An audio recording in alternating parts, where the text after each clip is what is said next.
दृशिमात्र शुद्धोऽपि प्रत्ययानुपश्य द्रष्टा दृशिमात्र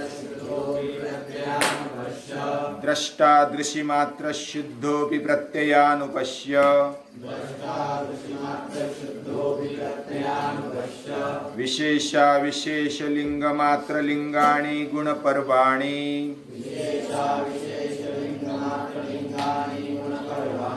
विशेषा विशेषलिंगमात्र लिंगाणि गुणपर्वाणि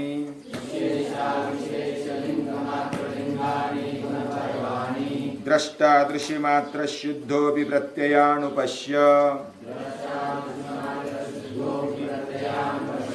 द्रष्टा दृशिमात्र शुद्धोऽपि प्रत्ययानुपश्य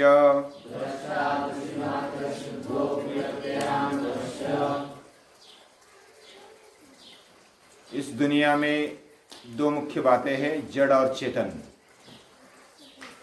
प्रकृति और पुरुष। पुरुष ये चैतन्य है, दृष्टा है, और प्रकृति ये दृश्य है, वह जड़ है। जड़ यानी चेतनहीन ऐसे हम समझते हैं, और चैतन्य जड़हीन जिसमें जिंदापन है, वह चैतन्य जिसमें तेज है। दृश्य का स्वरूप, उसका स्वभाव, उसका प्रयोजन हमने देखा पहले वाले दो सूत्रों में। प्रकाश क्रिया स्थितिशीलम भूतेन्द्रियात्मकम भोगापवर्गार्थम दृश्यम, ये एक सूत्र, और दूसरा है विशेषा विशेष लिंग मात्र लिंगाणी गुण पर्वाणी, ये उसकी अवस्था है। ये भी हमने देखी। अभी महर्षि पतंजलि दृष्टा के बारे में बताते हैं। दृष्टा ये देखने वाला है, यानी जो देखता है, और वह दृश्य मात्र है, वह चैतन्य स्वरूप है, और वह शुद्ध भी है, और फिर भी वह प्रत्यक्ष अनुभव करता है ऐसा लगता है। प्रत्ययानुपश्य, दृष्टा यानी देखने वाला, वह दृश्य मात्र है, वह चेतन मात्र, चेतनत्व उसमें दिखाई देता है। यानी कि जैसे कोई अगर पदार्थ लेंगे तो पदार्थ को धर्म होता है, स्वभाव होता है, उसका स्वभाव। जैसा आत्मा का स्वभाव चेतनत्व है ऐसा लगता है, लेकिन वैसा नहीं है। वो चेतन स्वरूप है, स्वभाव अलग होता है और हम अलग होते हैं। मेरा स्वभाव ऐसा हम बोलते हैं, मैं खुद स्वभाव ऐसा नहीं बोलते। वैसा वो उसका चेतनत्व ऐसा नहीं बोला जाता, वो खुद चेतन स्वरूप है। ये दृश्य मात्र का अर्थ है। वो ज्ञान मात्र है, चेतन मात्र है, वह शुद्ध है। शुद्ध यानी उसको कोई मल नहीं है, कोई विकार नहीं है, उसमें कोई परिवर्तन नहीं होता है। वह शुद्ध है, मूल रूप में उसको कुछ बाधा नहीं है, कुछ व्यवधान या तो विकार या तो कोई क्लेश उसको नहीं है। वह शुद्ध है, फिर भी अपि यानी फिर भी प्रत्ययानुपश्य, वह दृष्टा और दृश्य एक रूप सा लगता है, और हमें यानी चित्त को ऐसा लगता है कि मैं खुद करने वाला हूं, मैं खुद भोगने वाला हूं, ऐसा उसको लगता है। इसको चित्त को, अंतःकरण को लगता है। लेकिन ये लगना ये प्रत्ययानुपश्य है। लेकिन अगर मूल रूप में देखा जाए तो वह शुद्ध है आत्मा, उसमें कोई अशुद्धता नहीं है, कोई विकार नहीं। ये इधर समझना चाहिए। अब इधर दृष्टा और दृश्य और उसका संयोग, ये हमने पहले देखा। संयोग है दृष्टा दृश्ययोः संयोगो हेय हेतु, उसका संयोग है। वो इतने एक रूप है, वो अलग से मालूम नहीं पड़ते। मैं ही खुद भोग रहा हूं, मैं ही खुद कर रहा हूं, ऐसा हमारे चित्त को लगता है, बुद्धि को लगता है, मन को लगता है। लेकिन मन बुद्धि को, हमारे चित्त को ऐसा लगना कि मैं कर रहा हूं और मैं भोग रहा हूं, यही प्रत्ययानुपश्य है, यही संयोग है। अभी इधर दृष्टा दृश्य मात्र है, यानी वो चेतन मात्र है। इसका मतलब हमारी जो अंतिम स्थिति बनने वाली है, तदा दृष्ट स्वरूपे स्थानम, ये उधर प्रतीत होता है। यानी हमारा शुद्ध स्वरूप में अगर हम रहेंगे तो स्वरूपे अवस्थानम की अवस्था में जाएंगे, यानी आत्मरूप आत्मज्ञान की स्थिति में हम पहुंच जाएंगे।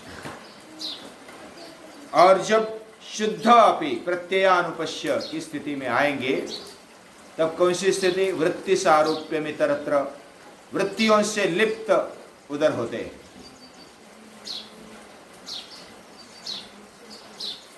इधर अलग अलग प्रकार से हम आत्मा की तरफ और उसके आत्मा और दृश्य यानी प्रकृति उसकी तरफ देख सकते हैं। उसमें चित्त मुख्य रूप में हम मीडिएटर मानते हैं। चित्त के द्वारा हम दृष्टा को भी जान सकते हैं और दृश्य को भी जान सकते हैं। और अलग अलग दृष्टि से कैसे देखें?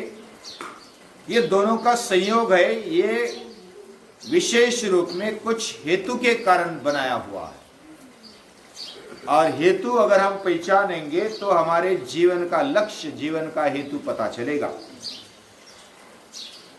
जीवन में क्या करना चाहिए, किस लिए जीवन है, तो इधर ये बताया है। ये दोनों का संयोग है, इसके कारण हम बहुत सारा कर सकते हैं। हमारे पास शक्ति है, हमारे पास चैतन्य है, हमारे पास तेज है, स्फूर्ति है, स्फुल्लिंग है, आनंद है। ये दोनों का एक रूप है, संयोग है, और इसलिए हम जिंदा हैं, इसलिए हम कुछ कर सकते हैं, इसलिए बनने की शक्ति है। कैंडू वृत्ति इसी से आती है। तो ये जो केवल भोग और कुछ कृति, ये उससे जैसी होती है वैसे हम बन सकते हैं, कर सकते हैं।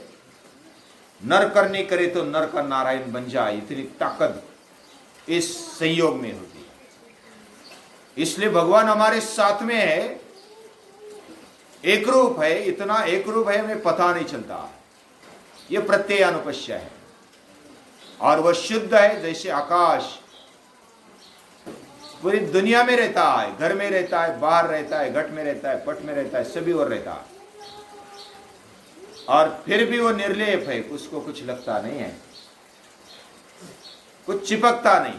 वैसा ही आत्मशक्ति वो शरीर में रहती है, फिर भी वो चिपकती नहीं है। और हमें पता क्यों नहीं चलता? ये संयोग के कारण पता नहीं चलता है। ये प्रत्ययानुपश्य वो साक्षात्कार करने के लिए इस दृष्टि से उसको बनाया है। अभी अगले सूत्र का अर्थ भी इसी में थोड़ा घुस जाता है। अगला सूत्र कौन सा है? तदर्थ एव दृश्यस्य आत्मा। इसको थोड़ा अर्थ आज भी लेंगे, कल भी लेंगे। तदर्थ एव दृश्यस्य आत्मा, वह जो आत्मा है वह इस प्रकार इसलिए एक रूप है कि वह दृश्य उसके लिए ही है। ये जो सृष्टि किसके लिए बनाई? वो आत्मा के लिए बनाई, हमारे लिए बनाई। और हमारे लिए क्यों बनाई? अपवर्ग पाने के लिए, यानी हमारे अंदर जो शक्ति बैठी है उसको ही पहचानने के लिए वो बनाया है। वो अगर हमें अंतःकरण और एकरूपता न दी होती, संयोग न दिया होता, तो हम पहचान नहीं पाते। यानी वो मीडिएटर जैसे दिया है, मन या तो अंतःकरण हमारे लिए दिया है, भगवान ने गिफ्ट दिया है, वो इसलिए दिया है कि हम उसकी अनुभूति कर सके। और तदर्थ एवं दृश्यस्य आत्मा, ये आत्मा और ये दृश्यस्य आत्मा इसके लिए है। यानी ये जो सृष्टि है, हमारा जीवन है, हमारा शरीर है, हमारी इंद्रिय है, हमारी मन बुद्धि चित्त अहंकार अंतःकरण है, ये सब आत्मा के लिए है, यानी आत्मशक्ति के लिए। उसी ने उसको उसके लिए बनाया ऐसा थोड़ी देर हमारे लिए समझने के लिए बोल सकते हैं। तो ये दोनों का संयोग है, और संयोग है इसलिए हम कर सकते हैं, लेकिन संयोग को पहचानना, ये समझ आना, ये बहुत ही जरूरी है। ये समझ जब तक नहीं आती तब तक हमारा जीवन क्यों है, किस लिए है, ये समझ में नहीं आता। इधर महर्षि पतंजलि बहुत ही हमारे प्रश्न का अंदर जो प्रश्न है, ये जीवन क्यों मिला, इसलिए मिला। अगर हम खाते हैं पीते हैं केवल आनंद मनाते हैं तो इसके लिए मिला है क्या? तो भोग के लिए तो है ही, भोग भी कर सकते हैं, लेकिन उससे भी विशेष अगर किसके लिए, तो वो आत्मशक्ति को समझने के लिए है। और वो आत्मशक्ति से ही ये बना है, ये बाद में पता चलेगा। वो दोनों अलग नहीं है, अद्वैत वेदांत कहता है, लेकिन समझने तक हमें दो समझने पड़ेगी, क्योंकि हम दो मानते हैं। दो मानने के बजाय हमारी समझ में नहीं आएंगे, इसलिए दो द्वैत माना, और हमारी बुद्धि वहां तक चलती है जहां तक हम द्वैत को समझ पाते हैं। तो इसलिए हमारे लेवल पर आकर महर्षि पतंजलि बताना चाहते हैं कि ये जीवन क्यों है, किस लिए है, ये सृष्टि किस लिए है, और सृष्टि का निर्माता वही हमारे अंदर बैठा है आत्मशक्ति बनकर, और उसको ही पहचानने के लिए ये पूरा दृश्य यानी सृष्टि बनी है। हमारा जीवन से लेकर के पूरी सृष्टि बनी है, हमारा अंतःकरण भी उसी के लिए बना है, और ये बात हमें समझ लेनी चाहिए। अभी ये अगर नहीं समझेंगे तो हमारा जीवन व्यर्थ है, पशुवत है। पशु भी जीवन जीते हैं, हम भी जीवन जीते हैं। तो पशु जीवन जीते हैं तो उनके समझ में नहीं आएगा, हमारे समझ में आएगा, क्योंकि हमें विशेष बुद्धि है, उनको भी बुद्धि है लेकिन वो लिमिटेड है।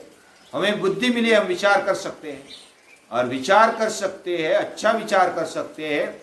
कौन हमें बनाने वाला है, ये क्या है, दुनिया क्या है, हम क्या है, हमारे और दुनिया को बनाने वाला कौन है, यह समझने की ताकत मनुष्य में है, मानव मात्र में है, इसलिए उसमें विशेषता है। और तदर्थ एव दृश्यस्य आत्मा, ये आत्मा के लिए ये दृश्य है, और इसलिए ये दोनों का संयोग ये बहुत ही महत्वपूर्ण है, हमारे लिए महत्वपूर्ण है, हमें समझने के लिए महत्वपूर्ण है। तो जितना भी हम विचार करेंगे उतना समझ पाएंगे। और भी ये तो अभ्यास के लिए क्लियो है, क्लियो यानी कुछ ऐसा चिन्ह हम ढूंढते हैं, बाकी खुद अभ्यास करते रहना चाहिए और खुद अनुभव करना चाहिए। हमारे जीवन में अनुभव करने के लिए योग है, योग ये अभ्यास के लिए और हमें वैसा बनाने के लिए है, ये विशेष बात है। इसको समझकर हम एक एक सूत्र का अध्ययन करते हैं, और फिर आगे वाला सूत्र लेंगे। वो थोड़ा आज भी लिया उसका अर्थ, कल भी लेंगे। तब तक के लिए नमस्कार।